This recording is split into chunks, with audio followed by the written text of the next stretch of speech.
with the millions. It's that world heavyweight flow.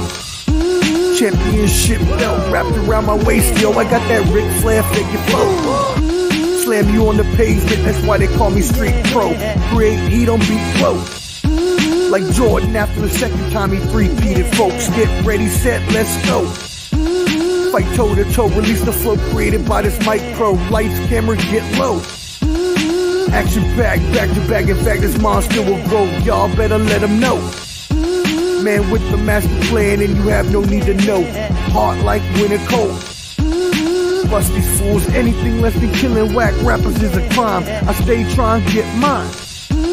Stacking value, packing venues, winning over time. Ain't no fine timeline. Open your eyes, you're looking for the best, and this is what you find. Game is only for the bold. You came prepared, now get ready for the show. Introducing from parts unknown, your UFC and combat sports insider, Clubber D, the Combat G, and the sports professor.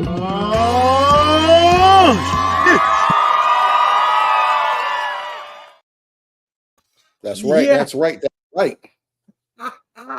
Yo, that joint is super dope. Got Primo on the beat.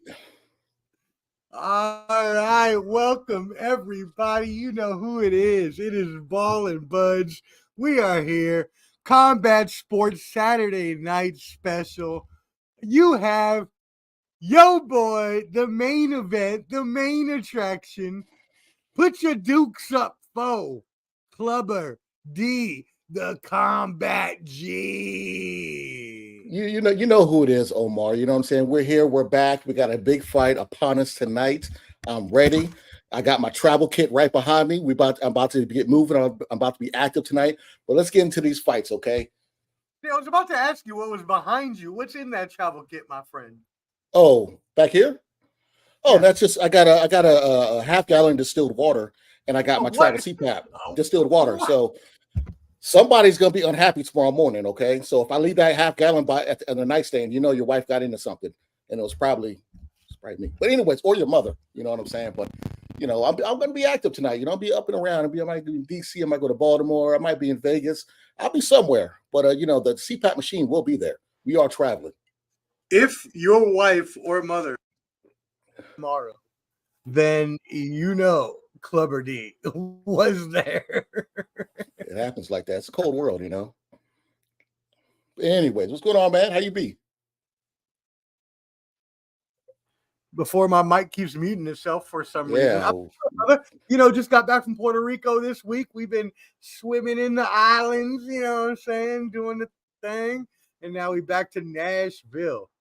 I saw you out there. You was getting a little up close and personal with Ricky Martin. I was like, whoa, wait a minute. But Whoa! That's foul. That's foul. I see. You know what else is foul? Out of line. I was foul today, my friend. I've got to make an admission. And you already know we talked about this, but I went to a card show today. I met my favorite baseball player of all time, Jose Canseco. We got the clinch going on in the picture. But then I went to get my autographed commemorative chair by Ric Flair, and stupidly, I asked for the silver pen instead of the gold pen, my friend. And it, as you saw, it's kind of horrendous. Yeah. I mean, it's there. You know he signed it, but, you know, silver, gold. I mean, who's really going to know? Who cares about the pen game? But I guess that's a big thing in the autograph world. But sorry to hear that, buddy. That's rough stuff. I mean, is it really worth anything, though, between the silver and the gold? I don't think so. I think it's more just the experience, right? Well, that's true. That is true. I remember I got an autographed Magnum signed by Jenna Jameson, and she had signed it in silver on the gold wrapper. Wowzers! Yeah, that happened. Wow. That was back in 1997, you know, but that's another story. Neither here nor there. You know what I got that I never told you about? I got a pocket P signed by Peter North. Hey, yo, that's a deep cut right there. We'll talk about that story. That's Ball and Buds After Dark right there. That story is hilarious. Yo! Hilarious. Everybody out there, if you were with Clubber D and I this one night in Virginia, this is a story that must be told. And it won't be told now, but at some point, This story Not must today. be told. Not today. Oh That was a legendary pause by this man named Omar Fonseca. That was a legendary pause. It was reckless like my driving, sir. That was a pause of a lifetime right there. That was wow. Jesus. All right, let's get into this. Everybody's waiting for us to talk. All right, sir. It's a combat sports night. It's a boxing night. We got one of the biggest matches ever. Canelo Alvarez, the super middleweight champion, being challenged by Jermell. Yes, the younger brother, right? Jermell, and I know you will get into all that. Jermell Charlo, and we are going to get into all that. Hey, we got to give you the tease. We got to keep you waiting. That'll come at the end, as well as Clubber D's analysis on Usyk versus Fury. But to start, my friend, you have told me that Premier Boxing Championship, which is the company, the PBC, is done with Showtime. Can you explain to me what that means and what that means to the fans? Well, Steven Espinoza, who used to work for HBO, he's one of their executives. And back, I think I put this on, it was Facebook the other day, but back in 2019, HBO cleaned their slate of all boxing. It was a sad day for me because I love boxing after dark, all those great boxing matches I used to watch back in the day. So what happens now is Showtime is pretty much done with boxing. I want to say in 2024, they don't have any dates for PBC. And I was looking at CJ Sports TV. He was talking about this. And basically what happened was when PBC first got signed, their founder, Al Heyman, they had Mayweather. So Showtime wanted PBC. They wanted Mayweather, I'm sorry, but Al Heyman came with it as well. And now that Mayweather has gone away, they're not getting the views, they're not getting the numbers they were looking at when they had Mayweather. They made a lot of money with that man. And Mayweather even recently left Al Heyman. He's not with them anymore. When Logan Paul wanted to sue saying he didn't get paid for that fight, Mayweather said in that interview, I'm still getting paid from 10 fights 10 years ago with Al Heyman. So the problem is the money. Okay, he'll give you some upfront money, but you're not getting your money at the same time. So I'm not sure how they're cooking the books, how they're doing the money over there. That's one of the reasons why the Terrence Crawford fight didn't happen that when it was supposed to happen. Besides Earl Spence ducking him, and then you got Gervonta Tank Davis. You have Earl Spence. They have their own promotional company. You got GTD from us Martin fans. That was got the draws back in the day. But and then you got Spence's a promotion with him, Frank Martin, a couple other up and coming fighters, Man Down promotion. So these fighters are getting their own promotional companies within that brand. And Showtime's like, you know what? You guys ain't doing the numbers we want, so they'll probably still do views. All I can think about is this is why y'all don't deserve this money. That's all I can think about right now. I mean, that's a fact. I mean, it's murky, it's muddy, it's disgusting, but before you know it, boxing might be on PBC or boxing in general. It could be on YouTube. I wish Netflix would get it. That'd be pretty cool. I wish HBO, they got Max at the streaming service, so somebody will pick it up eventually, but you're still not going to build your brand until you continue to get fighting on like Fox or CBS and things like that. Like, you cannot build the fights just by pay-per-view. There's no pay-per-view stars. You have to start somewhere, then get to that level. Okay. So I don't know what their future is, but I think it's going to be something streaming I'm just guessing, like maybe hopefully Netflix. They might want to jump into sports. I mean, you got Amazon Prime. They do one fighting championship. They had an event last night over in Singapore. I was going to go, but they didn't want to let me across seas because my prosthetic toe. I got the medal on this week, so they thought it was a weapon, so I had to stay here in America. But that's another story. But yeah, so Prime does that, and they also got football too. So and they got WNBA for the 4 people that watch that. So it's. Prime's one of the options. Maybe they want to jump into boxing. That'd be pretty cool, But Showtime, because Showtime's kind of turning into Paramount, the I would say sister, but the father company, because Paramount owns them. They might just be going away altogether. So it's just one of those things. But yeah, no more PBC. And so that is a really great point. Actually, pull your camera down for me for a second because you got a little. Keep going a little bit. There we go. Let's see all the Clubber D. We want to see all that masculine body. Pause. Reckless. All right. Jesus So speaking of that, though, everything is moving to streaming.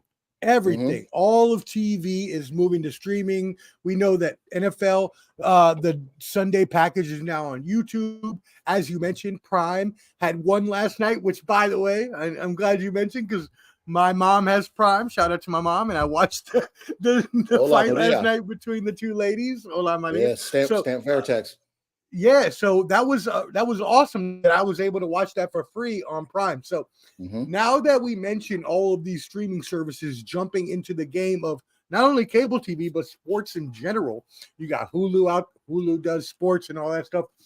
How do you foresee this playing out with PBC, Top Rank, and ESPN? ESPN obviously being a sports network.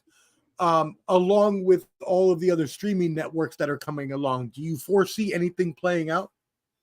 Well, ESPN and Top Rank, they're already together. So they kind of already been doing this as far as having these fights on. So they're boxing them out then. They're boxing them out. Yeah, ESPN, like because Top Rank, back when Mayweather, all these guys, when they were on HBO, that was Top Rank.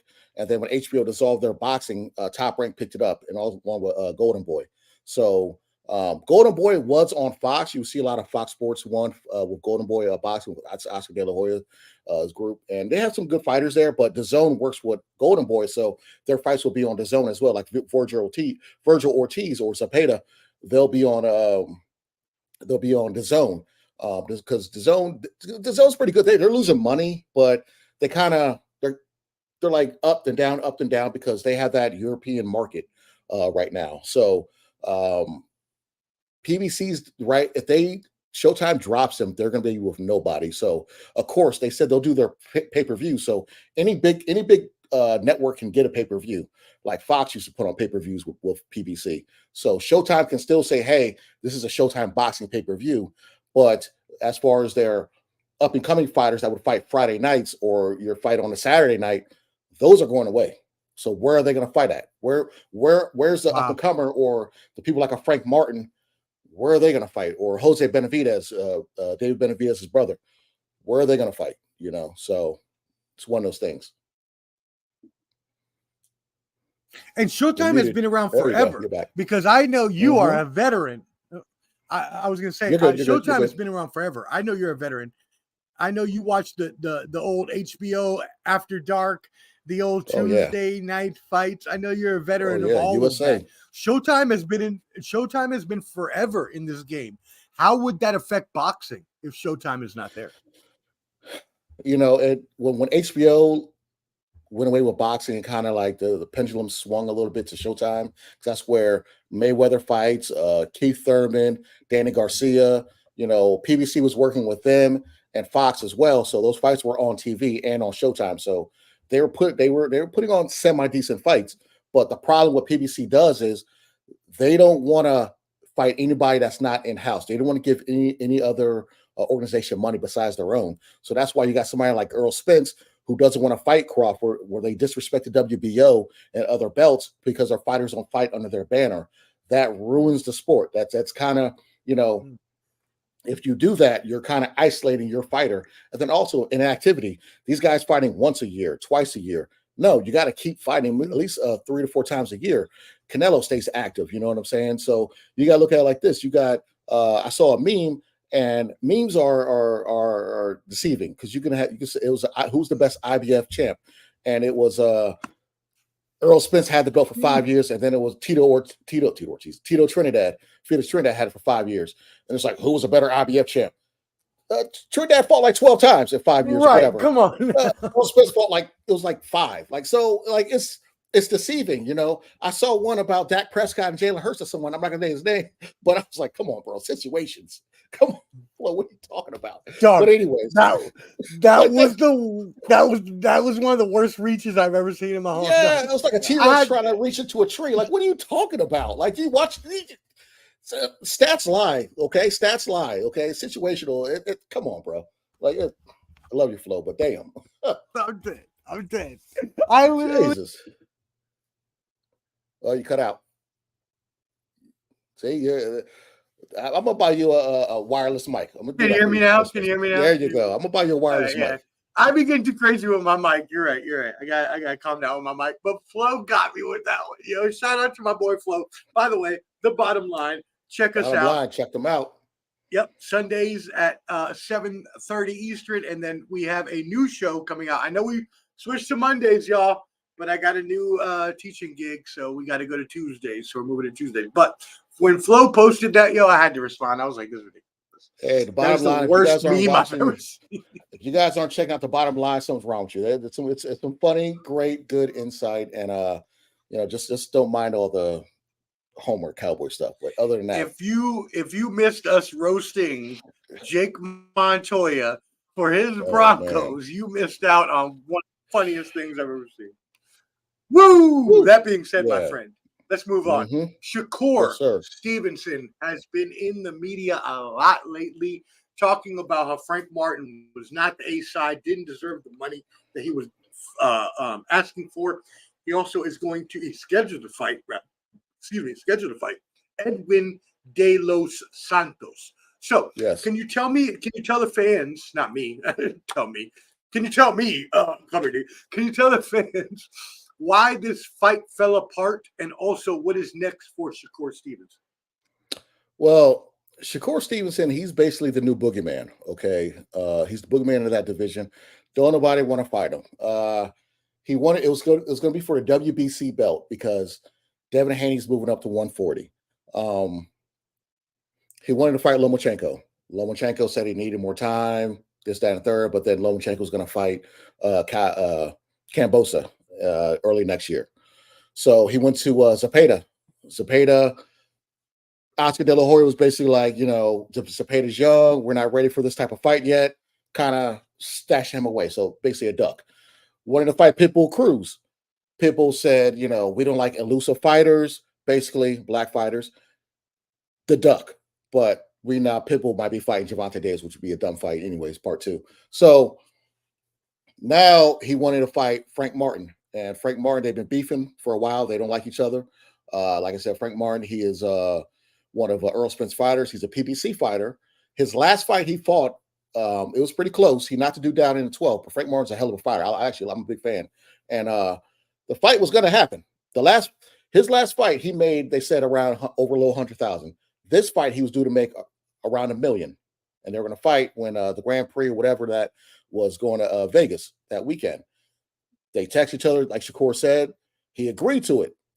And then out of nowhere, said, "No, I'm not going to fight you." So Shakur roasted his ass, on online, and was just basically like, you're a B, you're this, that, and the third, which is what it is. But I kind of like personality like that in boxing. But basically, I call it a duck move. Okay, you would have made the most money you would have made ever in your fighting career. Plus, you're fighting for a belt, the WBC, so you'll be a champion.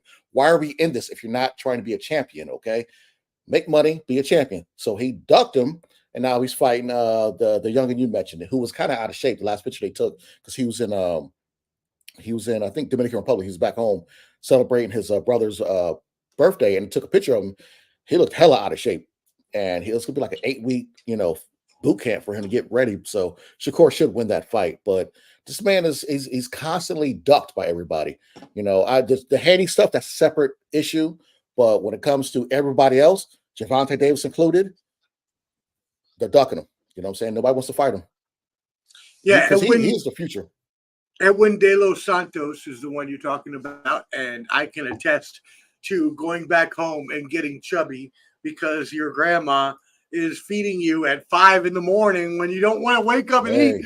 Grandma, I love you, but I don't want to eat at 5 a.m, Grandma. I don't even want to be awake. I knew you was at your grandma's house because when you was on with Flo and everybody, I saw that fan right next to you, so I know there was no AC. Trust me, I know how it is. I know how it is when you go back home. I was down in Louisiana. This is my mom's. I know.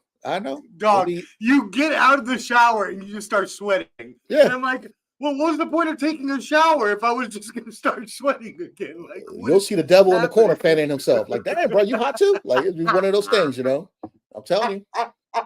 I get it. I know everybody who knows. When you go to grandma's house or go back home to where everybody was, where they from. Yeah, it's like that. Wow. Take little things in granted. You know what though, too, is by like the third, like not even the third day, like the first, like the second day, you're like, damn, I need a cold shower, and like you've never showered on cold at your own house. I don't. Exactly. Like, wait, what is it? I'm in my grandmother's house. Like, if you don't turn this thing on full cold right now, give yourself a circumcision. You know what I'm saying? It'd be that cold. Speaking of boxing, let's get into a recent match that happened this past week, which I thought was one of the most hilarious knockouts I've ever seen in my whole entire life. It wasn't even a great knockout. It was just funny because I don't know how you get knocked out by this slow ass right jab. But you know what? Okay, so I'm at the card show today, right? And there's this old white dude. He's wearing a UAB shirt, University of Alabama, Birmingham, like sweatshirt. He's got a cane. He's probably like 80 years old. And he's talking to his wife. And he doesn't mean to, but he throws out the stiffest left jab I've ever seen in my life for an 80-year-old son. And it was just this young kid walking by. He probably was like, I thought he hit his wife. I was like, what, domestic violence by a Roddy White fan? No. But that's fucked up. But that's messed up. But the guy was walking by, and the old dude was like exclaiming to his wife while talking. It wasn't me. He was like talking, and he had the cane, and one he's like, yeah, bow, and just boom, just hit the dude in the chin like he was like, damn. He looked up, he saw it was an old dude. He was like, man, that was a nice right jab. I was like, yo, I was like, I'm telling that story tonight. Jeez. So that being said. You done that to me. I'd have folded Jack Dempsey. Yo, it was hilarious. It was hilarious. I died. Almost died. Zhang. I can't even say his first name. Zhili Zhang knocked out Joe Joyce, and it was bad. It was slow, and he should have seen it. But he was all puffed up in the eyes. Maybe I watched the knockout. Yeah, you talking about Yang? Yeah. So like it was the rematch. Joe Joyce got knocked out the first time. Yang, he's a fighter out of China, obviously. I forgot he has an American trainer, a brother too. But Joe Joyce Joe Joyce is a little older. He's in his mid or late 30s. They call him the Juggernaut because he likes to come forward, a la Mexican style. But here's the thing. If you got knocked out by somebody, that was his first loss. You got to learn from your mistake. Don't just keep coming forward and keep your head on the center line. Move. Learn how to go side to side. But he literally kept going straight. His head was not moving. Like he kept his head on the center line. And Zhang was just like, you got that big knockout, knock them braids out. So he hit him. He wasn't. Wait a minute. When he hit him, he had an appointment. Okay, I got one gummy left, but it wasn't for him. But I'll tell you who it is for later. Dog, yeah, he was on the ground. He was flipped. He had his face on the ground, like I don't know what happened. He's a British heavyweight, and he was thinking about Danger Mouse, Paddington the Bear, and the rest of the British icons for him, the Spice Girls. He was in the background dancing. He was thinking about all that stuff. He was doing everything but thinking about fighting because his mind was somewhere else. His body was on autopilot. Rigor mortis set in for a second. You know what I'm saying? That was a bad knockout. Bad one. So what's next for those two? So Joe Joyce is going back to the scrap heap. He'll probably fight Du Bois again or somebody like that. I'd say for him, just come over to America, try to build a name over here and make some money. Or he could fight, somebody like Chris Chisora or maybe Dillian White once he's done with his suspension. For Yang, I personally, he's the WBO. I think it's a WBO mandatory. So he would fight Usyk. Yep. However, I don't think they're going to do that with obviously Usyk and Fury finally getting that together. If that happens, I still don't believe it. I'll be happy if I see him fight somebody like a Wilder or Andy Ruiz, somebody like that. Fight somebody American, get that American exposure because you want more money. I know China's a big market, but I don't know how their boxing market is. I see them show out for Inoue, who's aka is the monster, but I don't know if they're behind him just the same because these last two fights were in London. So, you could build his name in the Far East, or you could try to bring him over to the Far West and build him up over here. So sky's the limit for him, but he needs to fight a top heavyweight that's possibly American if he doesn't get the title shot. That'd be my opinion. You're the boxing expert. I'm not, and I watch a lot of boxing, and I don't even remember hearing about this guy before I saw him knock him out this weekend. So, you obviously have the inside track on that, onto what is going to happen there. Now, when we look at boxing in general, there are some fights on the horizon, right? We talked about how we got Shakur Stevenson versus Edwin De Los Santos. We got Devin Haney moving up in weight for Regis. I don't know how to say his last name. Rougarou Prograis. Yep. Thank you. New Orleans zone. There you go. We have a women's rematch for the junior welterweight bout in Chantel Cameron, Katie Taylor. Right? Yep. We got our girl, Amanda Serrano Boricua. So I can Wepa. Yeah, there you go, baby. So we got her fighting as well in the first 12-round, 3-minute women's boxing match. So we have a lot of boxing going on going into the winter season. What else news do you have on any of that? Well, as far as those fights, I'm the main fight that we're looking at is Usyk and Fury agreed. We've seen this a gazillion times. Fury and Joshua agree. Joshua and Wilder agree. Now the old school, not the old school, but the rumor back in the day was a couple months ago was it'd be a doubleheader. You had Usyk fighting Fury, and then you had Joshua fighting Wilder, doubleheader. That was going to happen in Saudi Arabia. This fight might happen. I believe it's going to be in Saudi Arabia. Not too sure, but I would if Fury and Wilder. If Wilder and Joshua got their S together and that fight actually happened, count me in. I might fly out to that fight. You know what I'm saying? I might just go out there. You know what I'm saying? Clubber D. And I'm used to traveling for fights. I've been to many fights. I got a couple of people out there. You know what I'm saying? I can stay at their houses. A couple wives, but don't tell the sheik. But I might go out there and have some fun. But anyway, I don't know what I'm saying. You better watch yourself over in Saudi Arabia. You better watch yourself. Hey, I got some Akanakis out there. We good. But now I think the fight is going to be good. I think it's going to be great. It's great for boxing. Boxing needs it. Boxing already after the Spence and Crawford saying, okay, this is the biggest non-heavyweight fight that's out there that we want. That happens. So now we might get the heavyweights where the money is, get everybody on board for that. The problem is, though, if they fight, if it's Saudi Arabia, they're not going to cater to the East Coast or America. So they're going to probably fight like at 5 o'clock, which is fine. If Clubber D's the promoter, if they say, hey, you know what? Let's go to Clubber D. When's a good time to fight? Okay, let's have this fight Super Bowl weekend. Do it the day before Super Bowl, all that Saturday. Makes sense. Make it make sense. This makes sense, okay? Do it that weekend. Have Wilder and Joshua fight on the other card. Have me there talking to everybody else. Have the sports professor there also. And that's what they should do. I want to make a call to somebody. I don't know who it is. I'll make a call to somebody. I don't know. They've been talking about that doubleheader for a while now. And if we don't get this doubleheader, I'm going to be upset. And I don't think we're going to get it. But I do agree with you. That would be amazing. That being said, technically, go ahead. No, go ahead. No, please go ahead. No, I'll say technically, if we're all being technical with things, what you call it? Fury is the real undisputed champion because he beat Klitschko back in the day, and then got he's the lineal champion, right? He beat Klitschko for all the belts. He was undisputed. He beat Klitschko for all the belts, and then he got caught with stuff in his piss, and then they took the belts away. Then he had a mental health scare, all that stuff. So do you believe that Usyk is a Hall of Famer, by the way? Because I saw that earlier in the article. Hands down. Hands down? Okay. Undisputed at cruiserweight. Got he's unified champion at heavyweight.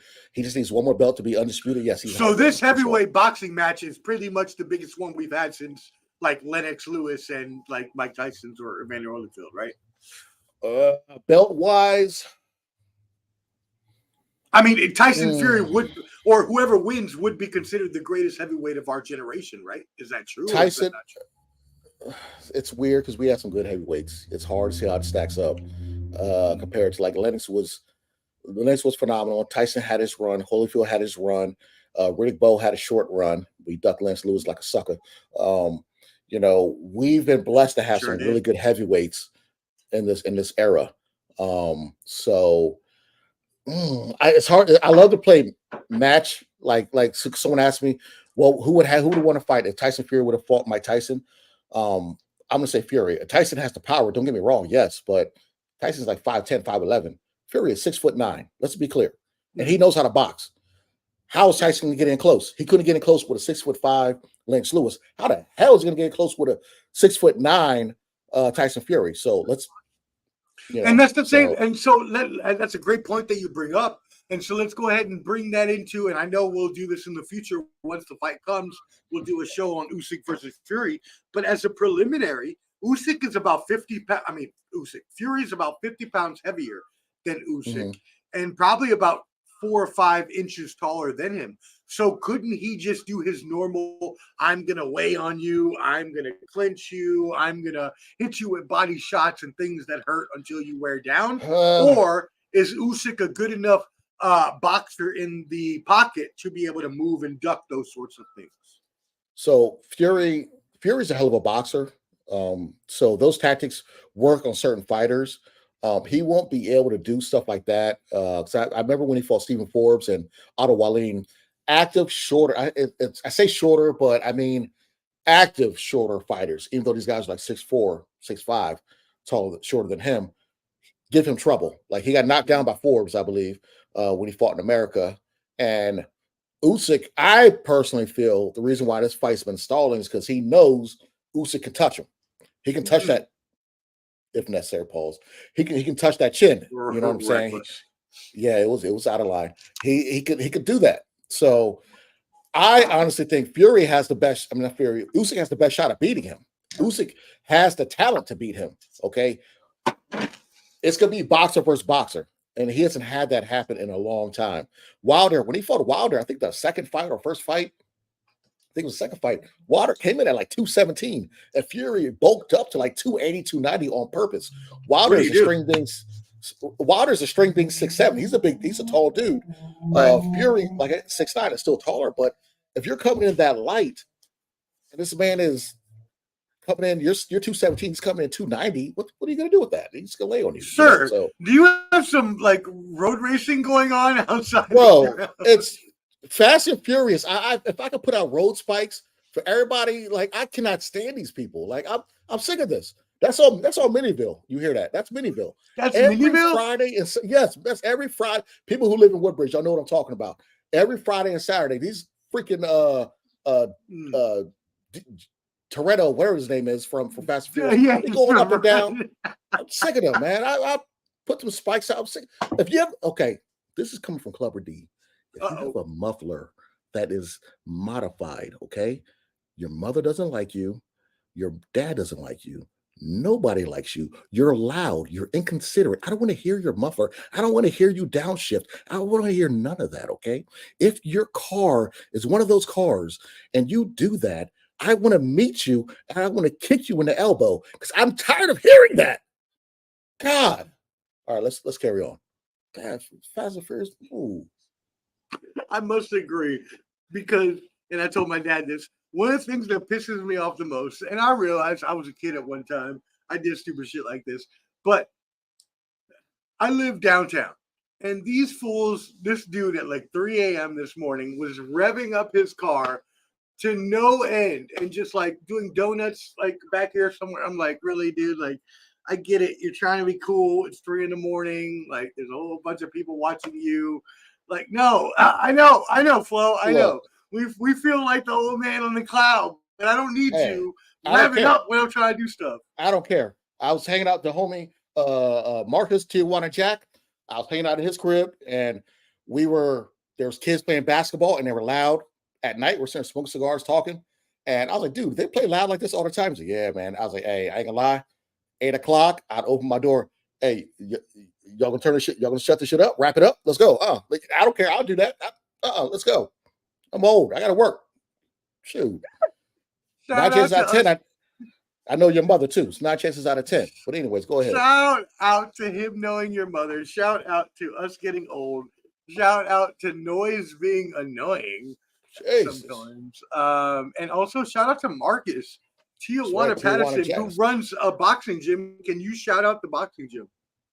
I think it's a he does I think old school boxing, and he also has a clothing line, quality clothing, you know what I'm saying? I'm probably butchering it right now because I had too many Uncle Nairs. But yeah, shout out to Marcus, that's the man right there. Tijuana Jack. Yo, check his podcast out. Check out Marcus, that's my boy. What is the cigars he does? Did you know that company name? I can go grab one, I'll probably do it later, but it's quality. I think it's quality. It's all quality, right? Yeah, everything. Yeah, I think it's all quality. Okay. Check out Quality Cigars. Quality Buck. We love you, Marcus. You know we love you. Marcus is that dude. Virginia Beach. Go check him out. Yes, sir. That being said, all right. Well, then let me ask you this as a follow-up. How does the upcoming Fury versus Francis Ngannou fight affect this? Because, I mean, yes, we know it's a money grab, but Alabama just scored. Let's say, and this is coming from me, not from anyone else. Let's say that Ngannou catches him, clips him, knocks him out. Then what happens? Okay. All right, I just saw the sparring of Ngannou that he's working with Mike Tyson. After watching that sparring, oh boy. Fury will allow that fight to probably go. What is it? I don't know. I'm not sure how many rounds it is. He might allow. It's only 10 rounds. It's only 10 rounds. If it's 10 rounds, he'll allow it to go probably 7. Like Mayweather allowed McGregor to go. Sure did. Was it 10 rounds? 9 rounds? Sure. He allowed him. The whole fight. So people need to understand there's levels. And I love Ngannou. I love what he's doing, but there's levels to this. I just saw a video of Rampage Jackson training for the fight, the legend, Shannon Briggs. Rampage. And Shannon Briggs was critiquing his sparring, and I saw it also, and I said, oh boy. Oh God. Oh no. I love Rampage is one of my favorite MMA fighters of all time. But he's MMA, he's not a boxer, right? Exactly. There's levels to this. There's levels. And this isn't like middleweight. These are heavyweights. Boxers have to train for years.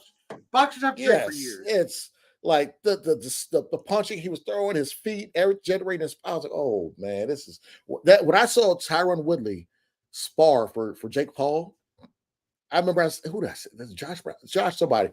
I think I said to him, but it's gonna be a long night. Brown. I said it's gonna be a long night for Woodley if it makes it past a certain amount. No, man. No, negative. Wow. Francis, you know what? The boxing gods don't like us. So watch Francis do something crazy and knock Fury out in the last round or something like that. Okay, that's not a prediction. That's just boxing. Boxing gods don't want us to have good fights. Okay, it's either politics or something of that nature. So watch Fury get knocked out by Francis because they don't want us to watch him versus Usyk. I'm telling you, something stupid's going to happen. It's going to piss me off. Yeah. I love chaos, and I hope it happens. I really do. But I also don't hope it happens because I really do want to see Usyk and Fury in what should be one of the main epic heavyweight fights of our lifetime. That being said, Flo chimes in. Shout out Flo to Bottom Line Sports. Check us out tomorrow, 7 p.m. at the Bottom Line Sports on Facebook and YouTube. But Flo says ex-NFL guy Greg Hardy has gotten into the octagon. What do you mean, Flo? He's been in the octagon. He's out the octagon. No. He's out. He's been out, and he's wait. What happened? Boxing. He ass whooping. That was what happened. He lost his last 3 fights. Two of us tied. Two of us Tui Taivasa. You got it. He beat him, and then the guy who just beat Tui down in the taller guy who from Russia. Yeah, he beat him Volkov. Volkov. So Greg Hardy was on a 3 or 4 fight losing streak. Got out to UFC. Went to boxing. I didn't even know. I thought he was still in the UFC. No. He fought Hassan Rahman's son. He beat him last minute because Rahman's son's like a 210-pound cruiserweight heavyweight, and Hardy came in at 260. You can't. It's too much. So lost to him on points, like a 4 or 5 rounder.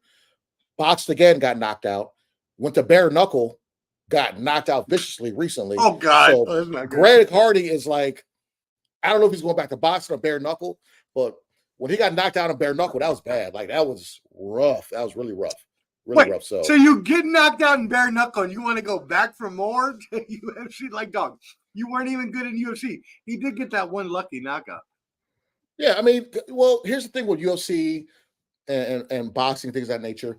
If you're a heavyweight, you have a better chance of not being as skilled as someone else because you can possibly catch them with something if you're a heavyweight. Now, if you're a lower weight class, it's not going to be as easy for you to win against somebody that's already skilled because that punching power is not there. And also, Greg Hardy, that's a big guy. He's like 6'4", 6'5", and he was all of like 260, 265. So, like, there was a whole argument. I love Fedor was in my top 5 of MMA fighters, and it was like, oh, Brock Lesnar versus him. I think Prime Fedor would mollywop Brock Lesnar, but Brock Lesnar still has a chance because Brock Lesnar cuts down from 260, 290. I'm sorry, 280, 290 to get down to 265, balloons back up to 280 for the fight. Fedor fought around like 230. So there's like in heavyweights with Tyson Fury against Wilder. The WBC made up what's called Bridgerweight, which is a weight class which is kind of in between cruiserweight and I would say 230, 240 and heavyweight for guys that are in that weight class. Because what's going on here? What are we hearing?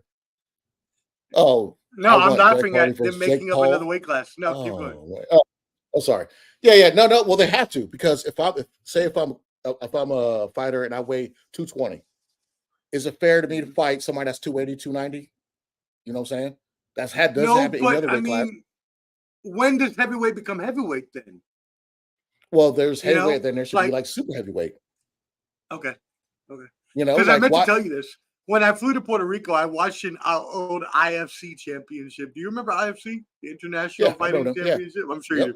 So I watched an old DVD from like the 80s, and there was like this 500-pound black dude that fought this like skinny, like 200-pound white dude. And probably Cedric Yarbrough when he fought in UFC when the UFC first started. It probably was a sumo wrestler. Yeah, rest in peace. He passed away.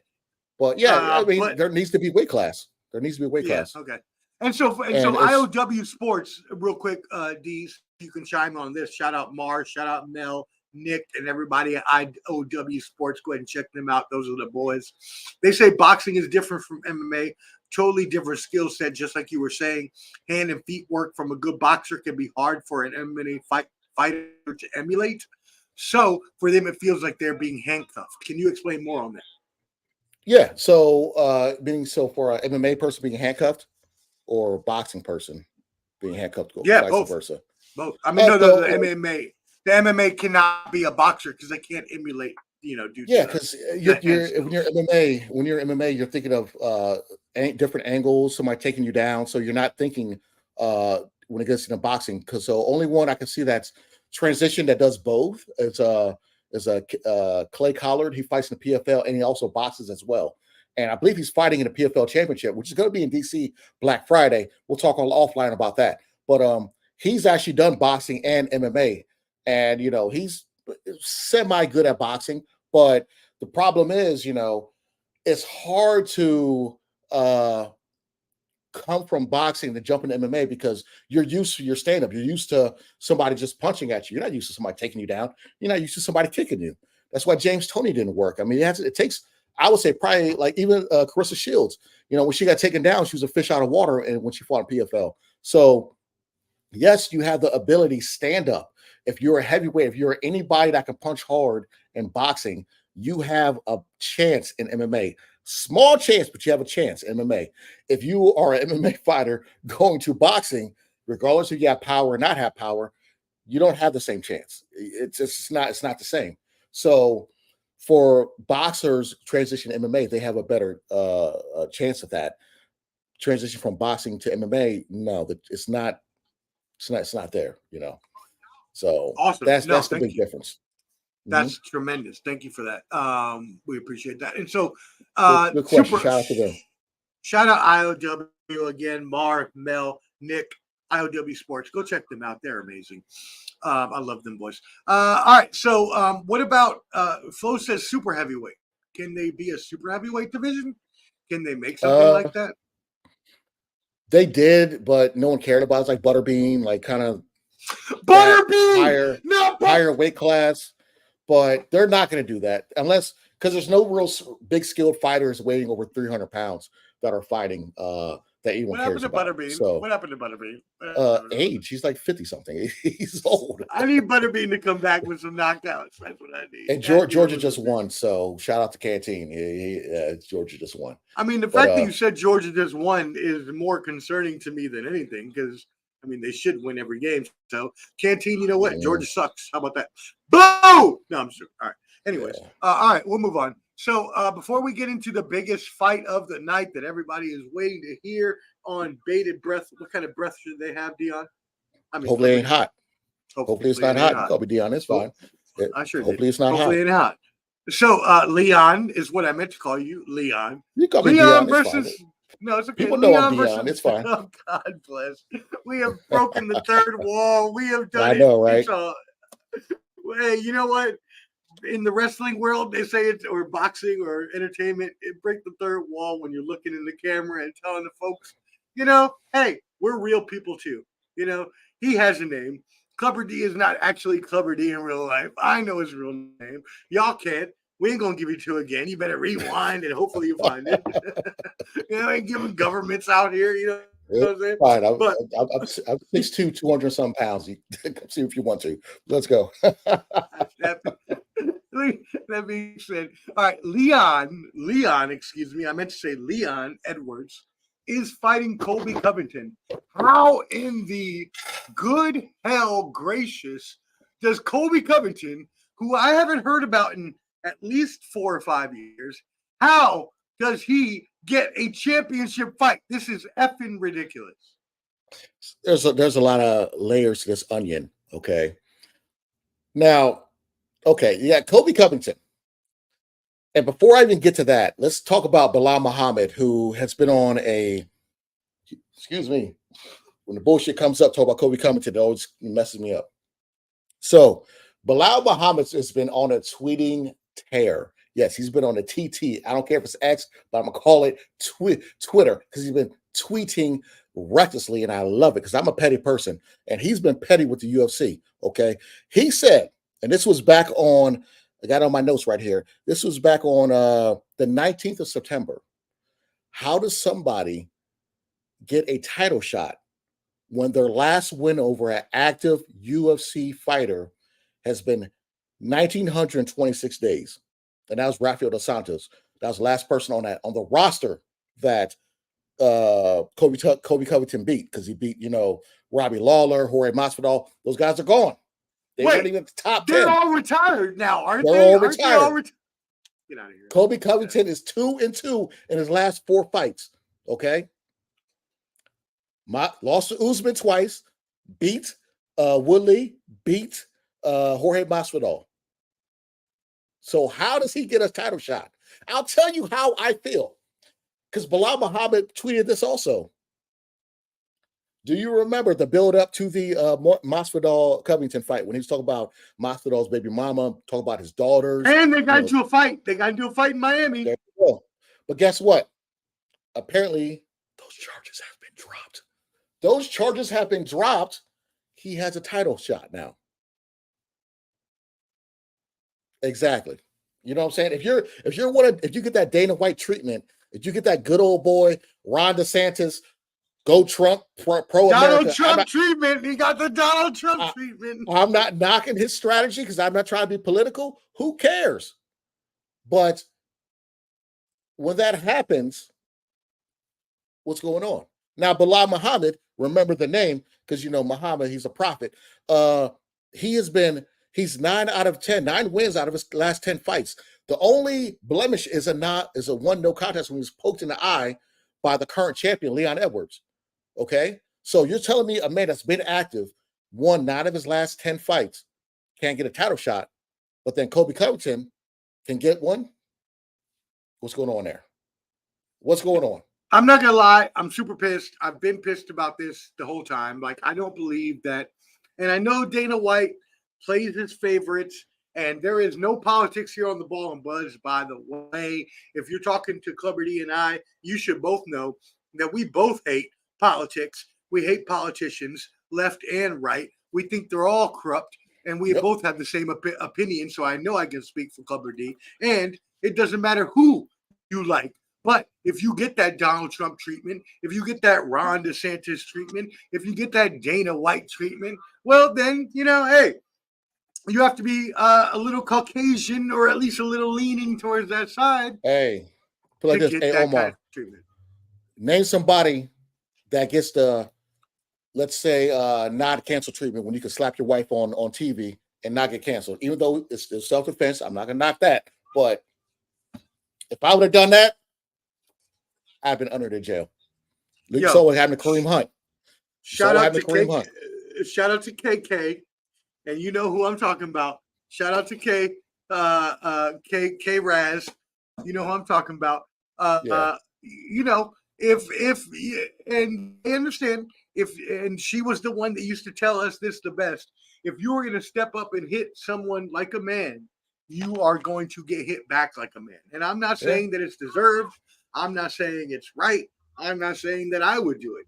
But I'm also saying don't put your hands on anyone else. There is no reason your hands should be on any other person unless it's your spouse and y'all are making love. All right?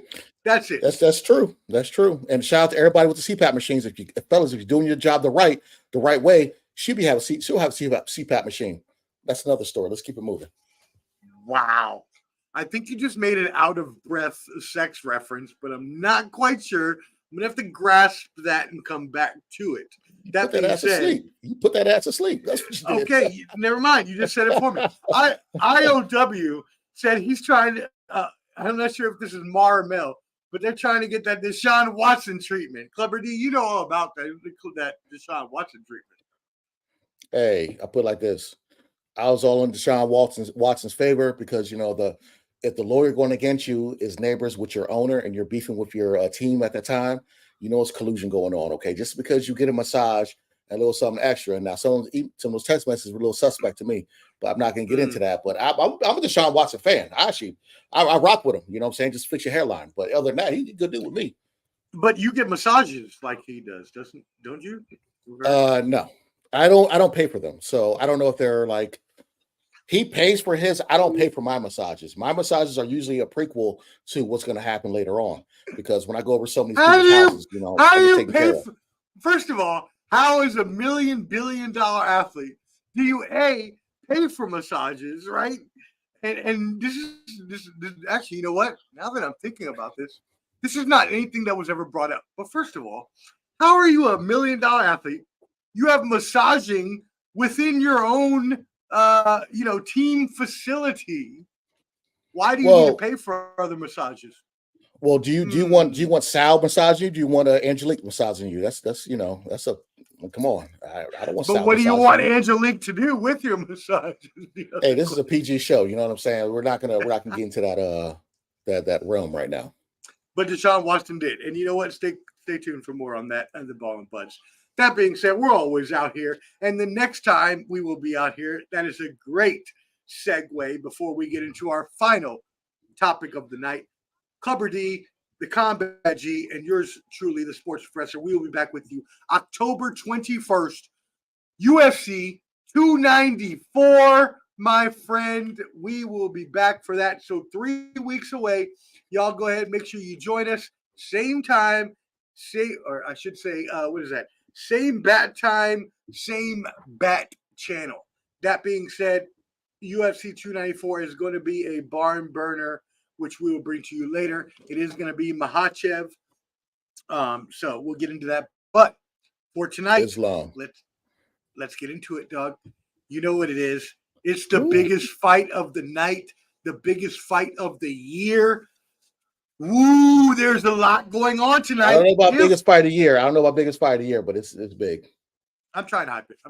I know. Canelo Alvarez is our super middleweight champion of the world, El Mexicano, the one doing the damn thing. But he is fighting Jermell, not Jermall, but Jermell, the lower weight fighter, Charlo, this time around because the other one wasn't ready. This is a huge fight. No. Fight. Can you hear me? I think you got me. Oh, I got fireworks. I got to look at that. Oh, you're muted now. Whatever you did, now you mute your. There you go. Let's go. I love the fireworks. Tonight is the night. Canelo Alvarez, Jermell Charlo, my friend. Give us your thoughts on this super middleweight championship undisputed fight. All right, there's a lot to unpack with this fight, okay? So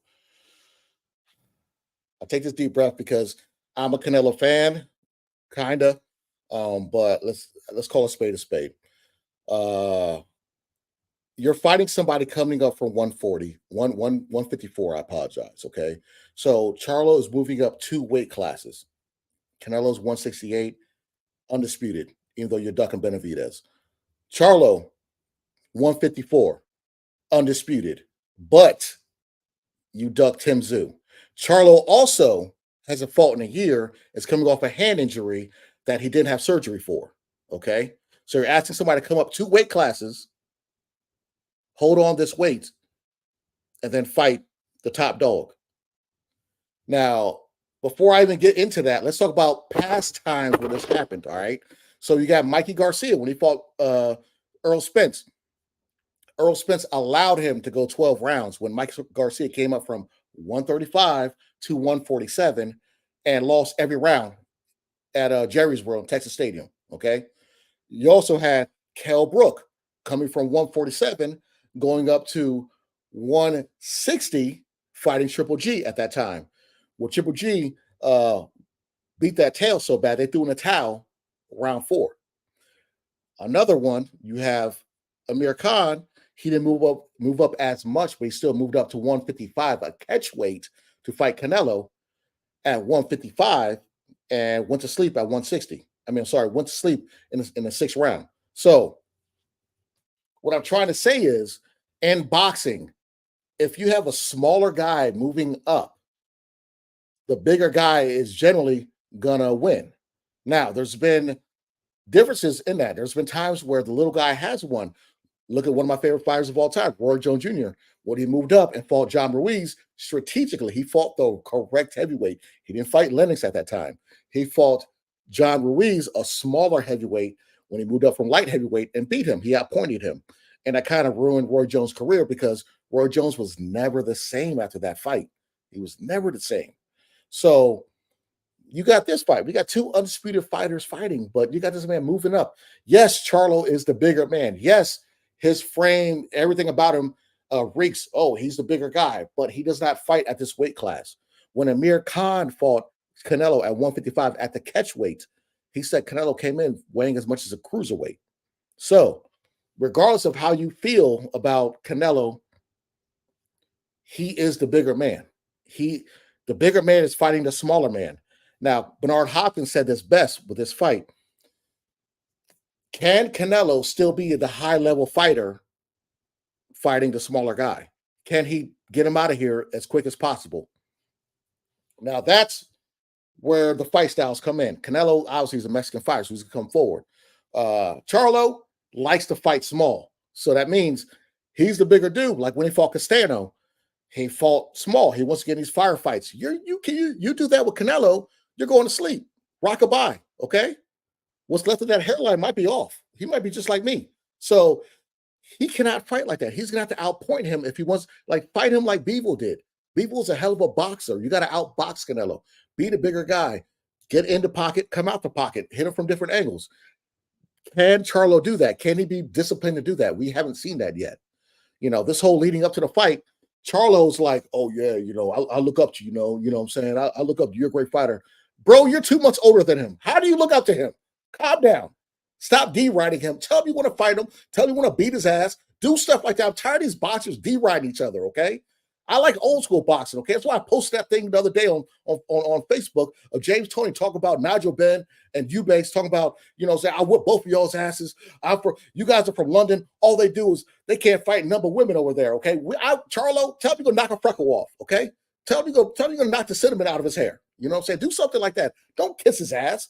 You go, oh, I look up to him. You're older than him. How do you look up to him? Calm down. All right. Second, you go, oh, I'm a lion. I'm a lions only. What Canelo say? Whatever animal hunts a lion, that's me. You know what I'm saying? So cut all that animosity aside. Okay. Cut all that congratulations. Yes, I get it. Charlo, you're making $10 million, which is freaking phenomenal for this fight. Canelo signed a 3-fight deal with PBC. So he's making around like, there's a 3-fight, 100 mil.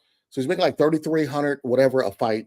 33 mil a fight, whatever. And he also gets points on, which is money, percentages on the pay-per-view buys. And he gets money on the Mexican pay-per-view buys as well. So Canelo's making great money. He already knows what to do. He's a great businessman. Hats off to you. So, Canelo, he's been ducking Benavidez. He's out of his last 10 fights, he's last good fight he fought was Caleb Plant. He knocked him out. Other than that, it was Triple G's second fight, which I thought he lost. He lost the first one also, but he hasn't really fought nobody. He fought a Kovalev at light heavyweight where he drained him, and Kovalev just got out of a war with a Yard 3 months prior. So can Charlo beat him? Up, don't do it. Maybe. Yet. Don't do it. However,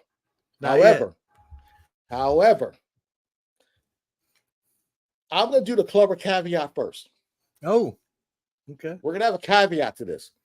Clubber caveat will be Charlo winning, because first of all, you can't win by decision on Canelo, okay? It's rare. You got to whoop his ass. There's no way. Yeah, you would have to. Yeah, Evil was a split decision. Okay, demolish him, and he whooped his ass the whole way. Mayweather whipped Canelo's ass, and it was still a split decision. So you cannot win on split decision with this guy at all. So I'm gonna say, I love how you're laughing. That's hilarious because it's true. Like, look, I love casual boxing. He really does. No, he will. I love all fans. Okay, they don't understand that champions get the scoring. Yeah, like Canelo. Trust me, like he does not. This dude be. I don't want. That's another. We'll do another podcast or join on that one. But Canelo gets preferential treatment. We all know that. So I'm gonna say Clubs, bangers. You hear it. Clubs, 9th round bangers. knockout. As a Clubs, caveat. Bangers. This is a caveat, not a banger. This is a caveat. Oh wait, Charlo. Okay, hold on. Let me do the banger. Hold on. Here we go. So then, Charlo caveat. You got your Charlo. Clubs, bangers. No, it's not a banger. You're messing me up, man. All right. Caveat. Clubber caveat will be Charlo winning by knockout in 9th round. However, my banger. Now you can play it. Come on, Stephen A. I was trying, my man. You listen. You hear this? You hear that? I got one gummy left. All right. And that's for you, Charlo. Okay. Canelo is going to get you up out of there by the 7th round. Knockout. Wow. Canelo, 7th round. Knockout. The melatonin, take the gummy now. You can take it now. Knockout? By the time you get to that, we got a couple hours. So Canelo, right here. He's a bigger guy. Bro, you cannot come up 2 weight classes and just win. I'm sorry. It's not going to happen. Canelo, hold on. This is for all the Mexican fans out there. Orale, la viva la raza. Let's go. Canelo. Let's fucking go. 7th round knockout. All right. Now, the caveat will be the 9th round Charlo knockout. That's what. Wait, but how likely in percentages do you think that Clubber caveat is? That's what. Scale of 1 to 10, I will give it a percentage wise. I'm sorry. No, that's fine. 1 to 10 is fine. 38% knockout. So 38%. 3 or 4. You give it a 3 or 4 out of 10. That he can actually do this. Now, it's just, does he have the mental discipline to fight from the outside and catch Canelo? I don't know, because he likes to fight inside with these smaller fighters. Castano, you know what I'm saying? Charlo he's the better of the two. He's a dog. He likes to get in there and fight, but he could do that at his weight class as being a taller, bigger man. Right. You can't do that against Canelo. You can't fight like that against him. He's a bigger, naturally bigger mass guy. Like, it's just like Terrence Crawford. They're like, oh yeah, Terrence Crawford fight Canelo. Man, I will bet everything that Crawford get the black knocked off him. I love Crawford. He's my favorite fighter right now. My favorite fighter. But Canelo will knock the race off his face if they fight. So what you're saying is that any type of weight advantage above like 10, 15 pounds, 20 pounds is going to be too much for most people to overcome. So put it like this, Omar. If I fight at 168, all right, I might walk around at 190, 200. Okay. I'll slim down to 168. Fight day, I bulk back up. If you're 154, I might weigh 170-ish. You know what I'm saying? Might slim down, but weigh that fight day. But my power's not the same. If I move up 2 weight classes, I don't know what my power is at 168 opposed to 154. My body has to Canelo doesn't get knocked down by anybody. So. No, he doesn't. He doesn't. So, and also he's coming off a hand injury where he hasn't fought. Okay, he refused to fight Tim Tszyu for this fight. Tim Tszyu, Kasa Tszyu's son, is going to take the WBO, I think today or tomorrow. So he's not undisputed anymore. So they were kind of petty on that, but I believe it's rightfully so, because if you're not going to fight the man and fight Canelo, then you don't deserve to be undisputed. Fight your mandatories. But that happens, but they let Canelo fight John Ryder instead of fighting Benavidez 4 times. You know, it's just, it's ridiculous. And that brings me to another point. So, by the way, Flo was asking for Canelo decision or your decision on Canelo. He says Canelo TKO 5th round. Flo's I see that. proviso, I think he just made up a new thing off of your club or caveat, which I don't appreciate. No, Flo, stay in your own lane. Around here. Stay in your own lane, Flo. Come on. All right. Anyway, so you said 7th round KO by Canelo. That being said, is there a chance, and not your club or caveat, but is there a chance that either this Charlo brother or the next Charlo brother or Bivol or anyone can come back and beat Canelo basically what I'm asking is Canelo unbeatable at this weight and with this belt? No, Canelo doesn't want to move up to he wants to fight Bivol again, but Bivol wants to come down and take all the belts. Canelo doesn't want that. Excuse me. Or he wants to drain Bivol and say, hey, 10 pound rehydration clause. Bivol, I'm the WBO champion. I don't whoop your ass at light heavyweight. I don't need to fight you again. You move up to me. Arthur Benavidez, Benavidez is the other fighter at light heavyweight that has all the belts. He's like 17-0, 17 knockouts, Canadian. I think he's Russian, Canadian Muslim. He's a monster. Canelo doesn't want that work either. So he can't move up and fight either one of them two. In his weight class, he doesn't want to fight Benavidez. He keeps on making excuse after excuse. He said, I don't want to fight another Mexican. Benavidez was like, okay, well, I'm half Ecuadorian. So right. I'll like, be whatever you want what's me good? to be. Yeah, like what's good? So I love fighters that want to fight. I don't like fighters that make excuses. That's the problem with Canelo. When he fought Triple G, the first time, anybody who watched that fight, Triple G won that fight. When he fought Lara won that fight. He even changed the rules in his press conferences that people are not allowed to go up to him. They have to be on the other side, because Lara walked up to him after Austin Trout fight, grabbed the mic from him. So they made a Canelo rule. You cannot walk up to Canelo after a fight. Yeah, it's crazy. So it's one of those things where it's like, come on, bro, they're giving you all these. This dude put a weight rehydration clause against Rocky Felding. Who was Rocky Felding? Who was he? Like, why are you doing this? You know what I'm saying? You fight all these Jimmy McDittons out of freaking London and get all these belts at 168. You know, Plant was only American he fought. It's just like, bro, his last 10 fights, he ain't fought nobody. You fight Kovalev, you drain the hell out of him at light heavyweight for his belt, which makes no sense. They let him drain him. Kovalev didn't even look right in that fight. And it's like, come on, man. Like, Canelo, you're a hell of a fighter. You're a Hall of Famer, but stop with this extra stuff, okay? You know what?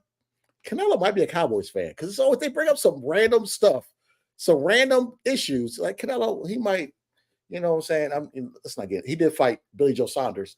That was in Jerry World. He did that fight was there. So, you never know. And he knocked his ass the hell out and put him on. Broke his orbital socket. Yeah, I was gonna say, wasn't it when he broke his eye bone? Okay, but here's the thing though. Demetrius Andrade was after that fight and said, "Hey, I should be next. I got the next belt. Why not me?" And so, what's happening there? Canelo said, "Payday. You want payday?" Canelo moved up. Could that be a future fight or? Well, so Andrade should be fighting. Or is Canelo so big he's not willing to move down anymore? No, he's not moving down. That's why Crawford initially said that I would fight you at 160, 162. Right, but not all the way up there at 168. He's not.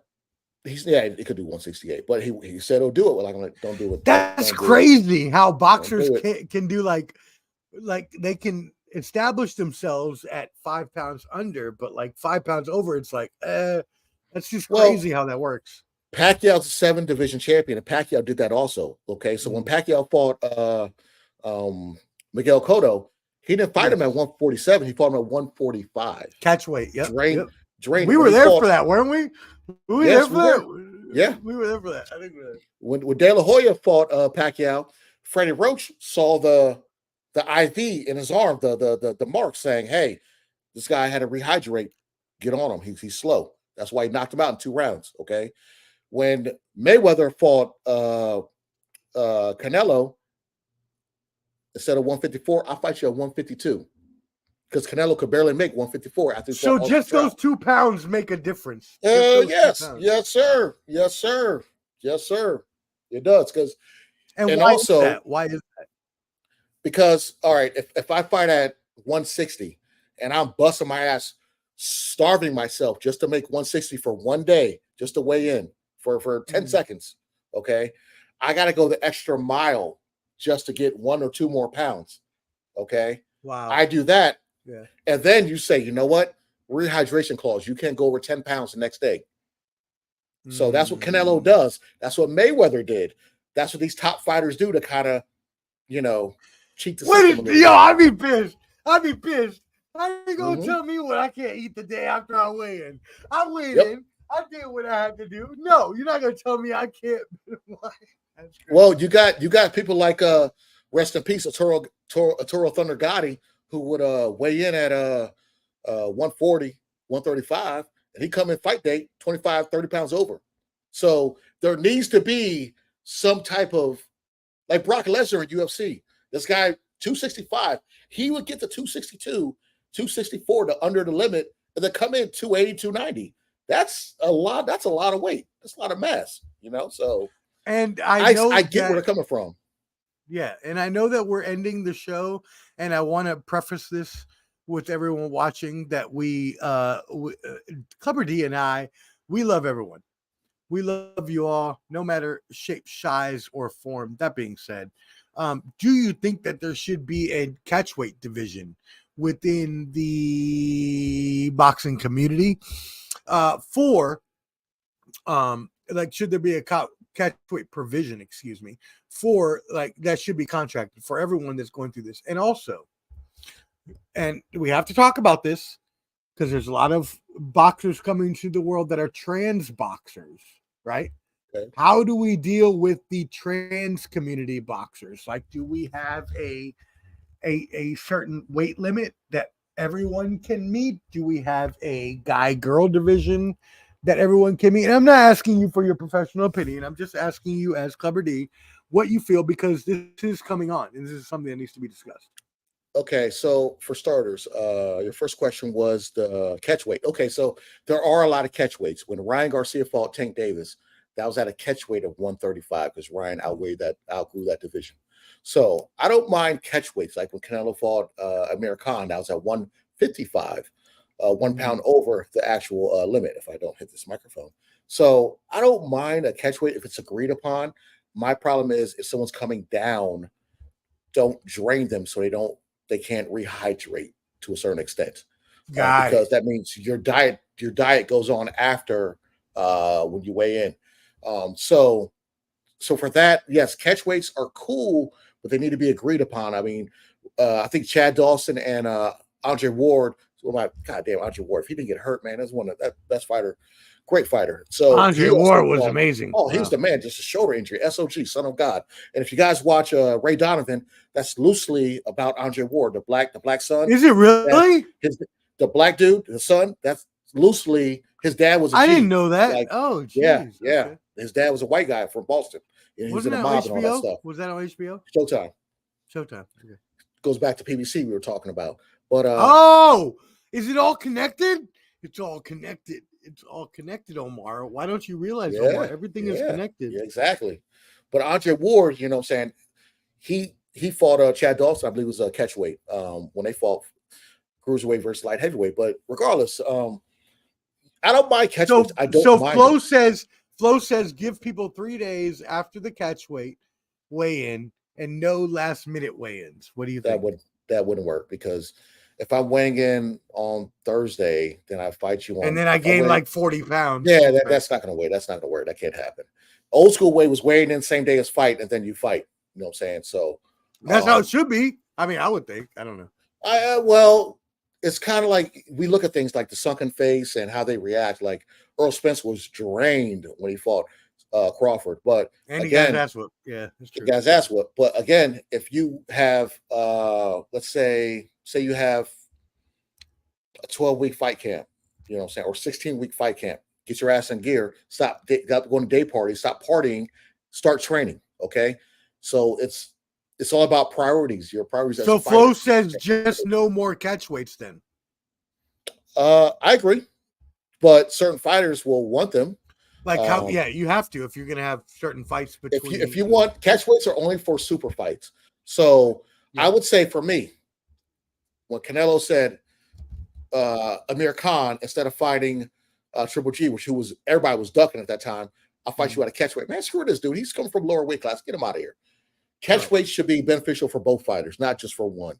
When Ryan Garcia fought, so it should be meet in the middle kind of thing. Yes, exactly. So like I think Chad Dawson, I could be wrong, but when he fought Andre Ward, they met at like 171 or 172. You know what I'm saying? A little up, a little low, right there in the middle. When you got somebody, but depending on who's the A side, who's the B side, whoever's making the most money dictates what's going to happen, because they know, hey, if I'm fighting so-and-so, if I'm fighting Deontay Wilder and he says, all right, Clubber D, I want to fight you at you can't weigh more than 240. Then I got to bust my ass getting down to 240. If I say no, then I'm missing out on millions.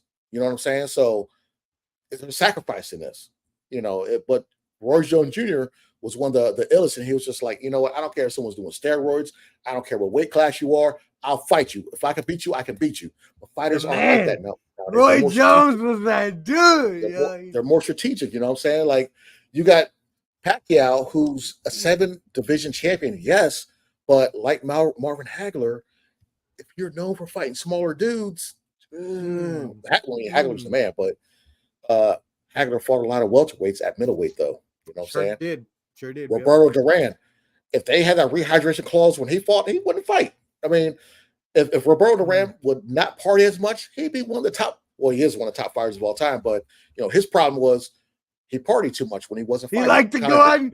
He liked the fiesta, baby. He liked to drink the cerveza. He liked the Ricky Hatton.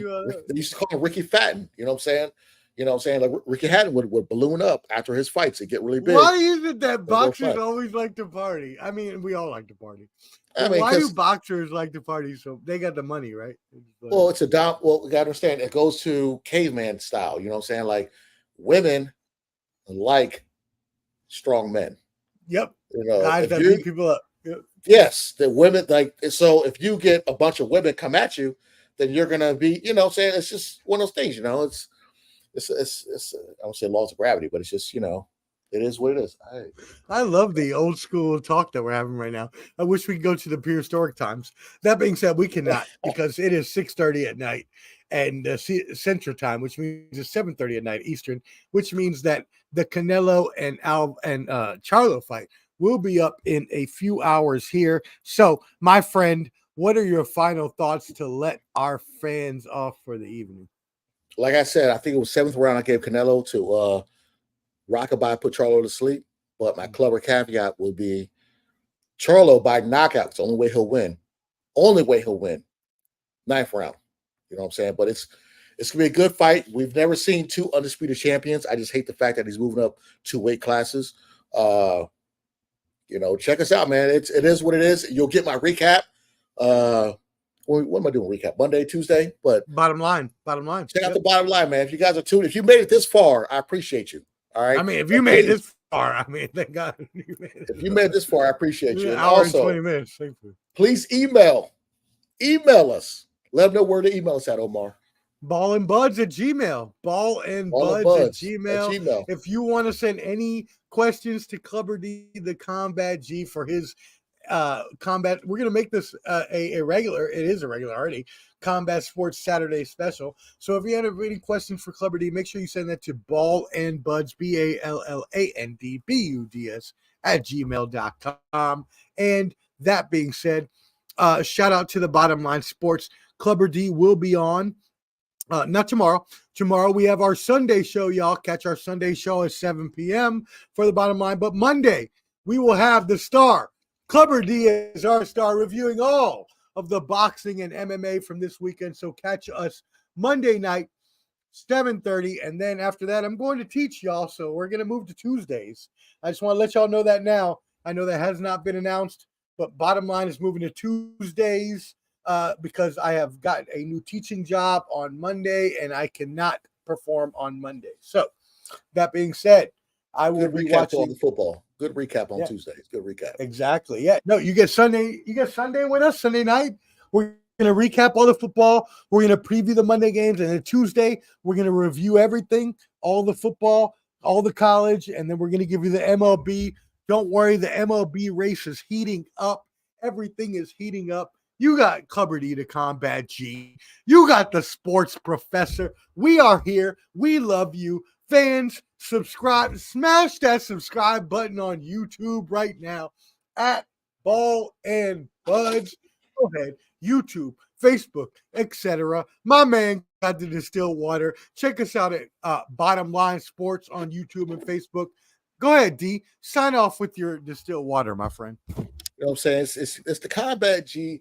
Clubber D, we know we're always in a place to be. You know, I'm doing 5 promos a day, but I'm still here to do and give you guys all my knowledge, my insight on all the sports related stuff, especially with the combat sports. Okay, all you guys out there, okay, don't be afraid. It's just boxing, it's just MMA.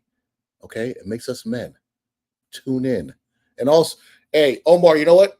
When we started this, we had about 2 or 3 YouTube subscribers. Now we're up a little bit. Let's make it triple digits, okay? Let me get 75. Let me get 80 by the time we're done with this. By the next time I come on, all right, guys? Add us. Don't text me and ask me when am I coming on again. If you're already a member, you would already know. Yeah, you know what? I'm getting tired of y'all messaging me. I'm getting tired of y'all texting me. I'm getting tired of all these emails. Just watch the show. Subscribe. As he does his rant, he puts himself on mute. But anyway, subscribe, join us, Ball and Buds. Like us. Yes, thank you, Dion. Hey, thank you, Clubber D. I done confused myself. Ball and Buds. Go subscribe.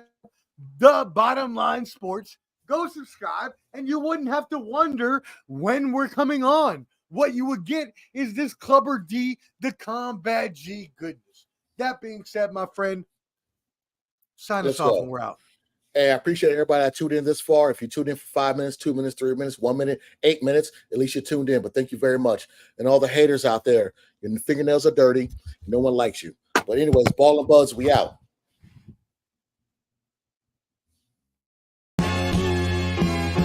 He's with the millions. It's that world heavyweight flow. Championship belt wrapped around my waist. Yo, I got that Ric Flair figure flow. Slam you on the pavement, that's why they call me Street Pro. Create heat, don't be close. Like Jordan after the second time he three-peated, folks. Get ready, set, let's go. Fight toe to toe, release the flow created by this mic pro. Lights, camera, get low. Action packed, back to back. In fact, this monster will grow. Y'all better let him know. Man with the master plan, and you have no need to know. Hard like winter cold. Bust these fools, anything less than killing whack rappers is a crime. I stay trying to get mine. Stacking value, packing venues, winning over time. Ain't no fine timeline. Open your eyes, you're looking for the best, and this is what you find. Game is only for the bold. You came prepared, now get ready for the show. Introducing from parts unknown, your UFC and combat sports insider, Clever D, the Combat G, and the Sports Professor,